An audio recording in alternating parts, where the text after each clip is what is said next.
Ciao a tutti, io sono Alessandro Azzini e oggi vi parlerò di protezioni per il petto.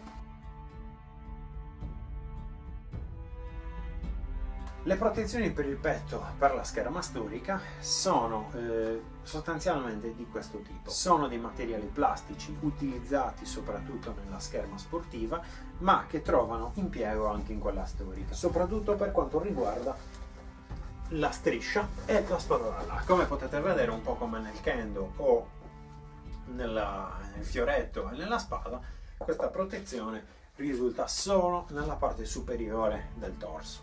Infatti lascia scoperta la zona, diciamo, dall'ombelico in giù. La cosa buona è la mobilità, che comunque non viene inficiata da questo oggetto, è assolutamente leggero, lo spessore è praticamente irrisorio e soprattutto rende, come potete sentire, abbastanza resistente, ha una buona performance contro le punte. Perché è importante avere questo oggetto? Perché anzitutto potrebbe capitare che la vostra arma in acciaio si rompa e che possa esserci una penetrazione, ad esempio, del giubbino che state utilizzando, soprattutto se non è un giubbino antiperforazione o antitaglio. Questa placca in materiale plastico potrebbe effettivamente salvarvi la vita. Nella scherma olimpionica, come in quella storica, spesso capitano infortuni, soprattutto a livello delle costole. A livello delle costole non è raro che qualcuno possa inclinarsela con una punta, soprattutto se l'arma non flette nel modo giusto e tutta l'energia del colpo si riflette sulle vostre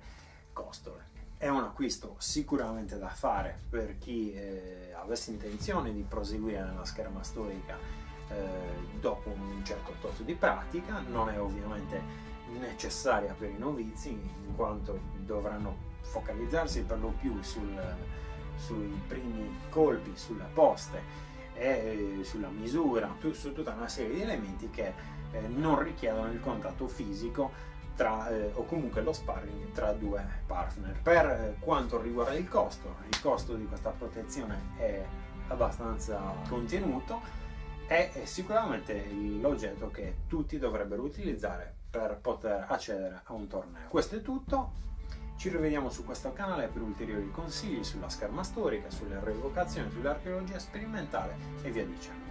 Un caro saluto e a presto, ciao!